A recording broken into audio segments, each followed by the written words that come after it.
Bagaimana Sunda di hadapan seorang KDM? Nah, hari ini kita akan mencoba membahas dalam kajian dengan tema menyelami pemikiran KDM.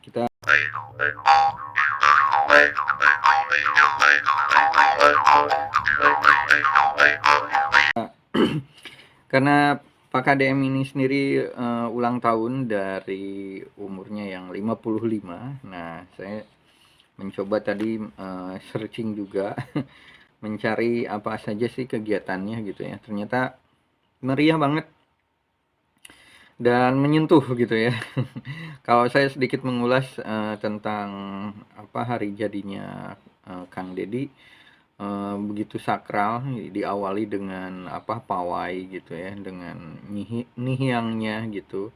Nihyang juga kan jadi satu sosok yang benar-benar penting banget untuk KDM gitu ya. Eh, Secara keseluruhan sih sudah mengena banget ya. Di sana Pak KDM menyebutkan bahwa obor itu sebagai simbol gitu ya, ada 55 gitu, dan berbagai apa ya, ornamen yang sangat kental banget, Sunda banget gitu lah kalau saya lihat itu. Lalu yang kedua kalau saya perhatikan dari pemaparannya gitu ya atau sambutannya, beliau benar-benar mengungkapkan lah sisi perjalanannya, tapi tetap dengan bahasa-bahasa yang dalam banget gitu, bahasa-bahasa puitisnya, bahasa-bahasa filsafatnya itu keluar gitu ya dari seorang KDM. Ini kelebihan beliau gitu ya. Ucapan-ucapannya pun dengan apa teman seperjuangannya, dan benar-benar beliau tidak melupakan gitu ya asal usulnya gitu, bagaimana beliau berjuang dengan orang-orang teman-teman dekatnya gitu ya, sampai terakhirnya beliau memeluk anaknya gitu ya, terus memeluk Nyi Hyang juga gitu. Wah, kena banget ketika lagu Karma ya dibawakannya, kena banget, saya sampai meneteskan air mata itu ketika saat itu terjadi gitu ya.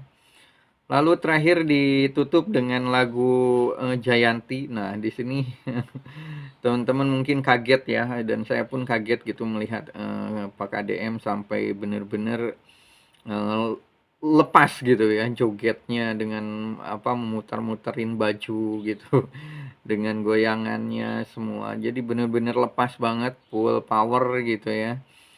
Itulah sosok pemimpin yang benar-benar terbuka, pemimpin yang benar-benar lahir dari apa ya, dari proses alam gitu ya, tidak dibuat-buat gitu. Inilah proses pemimpin dari Sunda sebenarnya gitu. Nah, lalu saya ingin membaca juga gitu bahwa KDM ini sendiri bagaimana melihat sudut pandang pandangan KDM tentang Sunda itu sendiri gitu ya. Bagaimana sudut pandang bahwa bermakna apa ya, Sunda Wiwitan lah atau apapun itu gitu ya. Apa yang diterapkan dalam kebijakannya, dalam pola pikir, dalam kehidupannya, benar-benar memaknai Sunda Wiwitan ini dalam sebuah proses kehidupan ini benar-benar detail gitu ya, karena dari makna wiwitan sendiri itu apa ya, menggambarkan tentang tata nilai itu gitu, apa tentang sistem tata nilai gitu ya mohon maaf belepotan ini, saking agak sedikit semangat tadi. Oke. Kalau yang saya baca tentang KDM dan Sunda Wiwitannya, saya membahas tentang perkataan KDM, jadi tentang Sunda itu. Sunda yang saat ini adalah berbicara Sunda itu, Sunda adalah wibawa dan apa, kekuatan gitu. Wibawa dan kekuatan. Ini garis besarnya. Bagaimana menjabarkan tentang Sunda itu adalah wibawa dan kekuatan. Nah, kita melihat dulu akar akar apa? Akar dasarnya dari Kasundaan gitu. Nah, Sunda sendiri terlahir dari sebuah proses kehidupan manusia yang benar-benar memiliki sebuah ideologi lah, pemikiran gitu ya, pemikiran yang sangat mendasari dalam manusia Sunda itu berbicara tentang pajajaran gitu ya. Konsepnya itu seamparan, sajajar gitu. Jadi kalau kita lebih bahasa saat ini gitu ya, bahasa kerennya itu mempunyai ideologi seperti sosialis gitu ya. Jadi benar-benar sama sejajar gitu ya. Jadi di sana pun kehidupannya itu benar-benar sistemnya itu seperti komunal gitu ya. Jadi nggak ada kepemilikan pribadi gitu ya. Jadi seperti tanah gitu, beras atau apa-apa itu nggak jadi hak milik pribadi gitu, tapi bersama gitu ya.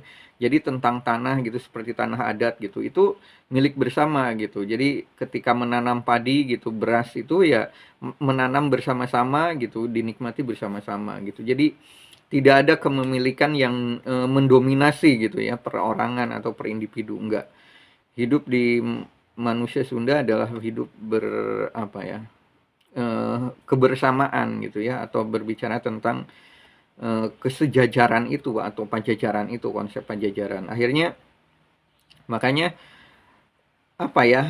susah gitu ya menemukan manusia Sunda yang hidupnya bisa atau ingin menjadi superior gitu ya, hidupnya itu di atas gitu ya. Nggak bisa di hadapan manusia Sunda, semua manusia sejajar gitu ya.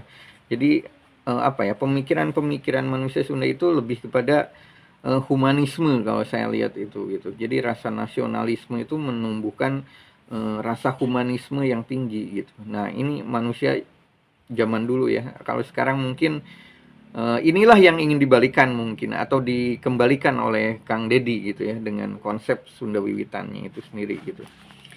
Oke, itu yang pertama, akarnya gitu ya. Akar dari Sunda Wiwitan itu seperti itu. Lalu Sunda Wiwitan ini sendiri, konsep Sunda ini sendiri ke dalam diri Kang Dedi sendiri atau KDM sendiri, ini menjadi sebuah alam bawah sadar yang semua tingkah geraknya KDM ini berasal dari alam bawah sadarnya yang sudah sedemikian rupa, mungkin dari pemahaman beliau, pendalaman, penghayatannya, atau menjalani sebuah proses spiritual kasundaannya saking dalamnya. Akhirnya beliau menemukan metode atau bahasa kekiniannya itu klik gitu dengan konsep kasundaan gitu. Nah, akhirnya bahasa-bahasa kuno dulu dari leluhur kita diketemukan dengan bahasa saat ini, akhirnya matching gitu, mendapatkan satu solusi besar gitu ya dalam kehidupan gitu. Yang paling bisa terlihat adalah dari Kang Dedi ini berbicara konsep manajemen dalam pemerintahannya gitu ya, tentang efisiensi anggaran gitu ya, tentang pembangunan di Jawa Barat yang menggila gitu. Ya inilah hasilnya ketika pejabat tidak korupsi, pejabat benar-benar menggunakan anggaran semestinya dan di-manage sedemikian rupa gitu. Hasilnya seperti inilah Jawa Barat gitu. Jadi dibangun dari segala apapun gitu ya. Dari bangunan fisik, jalan raya, sekolah, kesehatan, atau kebijakan lainnya. Ini Pak KDM benar-benar membawa perubahan besar gitu ya. Nah ini, bagaimana manajemen pemerintahan dari KDM ini bisa berjalan. Ini salah satu spiritnya itu, beliau ini belajar dari sosok ibunya itu sendiri gitu. Bagaimana seorang ibu mengatur uang, ibaratnya ada analoginya, dulu itu ibunya KDM bagaimana dikasih 10.000 untuk satu hari dengan anak yang ibaratnya 12 orang atau berapa orang gitu ya. Harus sekolah, harus makan, harus apa. Tapi seorang ibu itu bisa berani membelanjakan atau bisa mencukupi kebutuhan anak-anaknya walaupun dengan anggaran sekecil itu gitu ya. Nah, Pak KDM ini belajar dari ilmu seorang ibunya gitu. Nah, akhirnya ini menjadi satu kebiasaan dan masuk ke alam bawah sadarnya, karena di Sunda ini konsepnya lebih banyak ke ibu atau uma ini gitu. Akhirnya terjadilah sebuah kebijakan yang benar-benar efisien gitu ya, atau penghematan besar-besaran. Tapi pembangunan terjadi gitu, perubahan besar terjadi, dan inilah manfaatnya gitu ya. Lalu itu yang terakhir adalah yang kita lihat, yang bisa kita lihat dari KDM dengan Sunda Wiwitannya. KDM membawa misi atau menerapkan Sundanya itu dalam konsep keislaman gitu ya. Jadi konsep keislaman kenapa? Karena ketika bicara konsep Islam itu adalah agama damai, agama pasrah gitu ya. Pasrah kepada hukum-hukum Tuhan, maka KDM melakukan ini gitu. KDM membacanya bahwa hukum Allah ini bersifat apa ya? Rahmat bagi semesta alam dan ada di semesta gitu ya. Pohon itu adalah ayat, binatang itu ayat, semuanya itu bacaan kita gitu ya. Nah, ini dibaca oleh KDM bahwa kita semuanya harus belajar gitu dengan ayat-ayat Tuhan ini sendiri gitu. Jadi sebenarnya KDM tetap membawa konsep Islam, tapi konsep Islam yang sudah dipadukan dengan konsep Sunda yang memiliki nilai-nilai yang sama gitu. Ini Pak KDM. Karena ini kondisinya hujan mungkin ya teman-teman. Saya akan persingkat aja gitu ya.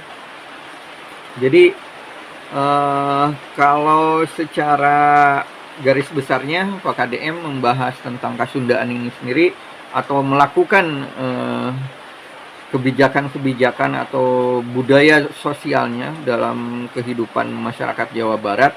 Beliau ingin benar-benar menciptakan masyarakat yang berkarakter gitu ya, membangun karakter manusia Sunda gitu. Itu sangat-sangat susah apalagi di zaman modern saat ini. Tapi Pak KDM memiliki keyakinan beliau pasti bisa karena beliau benar-benar bekerja bukan sendirian gitu. Beliau benar-benar bekerja atas dorongan sesuatu yang lebih besar gitu ya dari tanah Sunda. Akhirnya semua masyarakat siapapun dari kita yang tercerahkan, yang tersadarkan, mau nggak mau kita harus membantu perubahan ini demi kebaikan masyarakat Jawa Barat dan Indonesia secara umumnya gitu. Bagi saya itu sih yang terpenting untuk perkembangan ke depannya, apalagi Pak KDM ini orangnya itu alami gitu atau spontanitas atau di bawah pengaruh alam bawah sadar yang berbicara tingkat kesadarannya ini buhun gitu ya atau memakai konsep kuno lah ibaratnya. Kita mau nggak mau harus lebih belajar lagi dari sikap-sikap beliau atau wejangan-wejangan beliau karena itu mengandung nilai-nilai Kasundaan yang benar-benar murni gitu ya atau bagus lah. Mungkin seperti itu sih teman-teman. Kita akan membahas lagi karena di sini hujan gitu ya. Jadi suara saya takutnya nggak jelas. Nanti kita sambung lagi ya. Oke. Mungkin terima kasih atas hadirnya teman-teman yang sudah hadir ke sini, yang sudah support saya. Terima kasih banget pokoknya. Semoga warga-warga Jawa Barat Surya sehat selalu, berkah selalu, dilancarkan segala usahanya. Terima kasih semuanya. Assalamualaikum warahmatullahi wabarakatuh. Sampurasun, kalanuwun, rahayu, rahayu, rahayu, rahayu, sagung dumadi.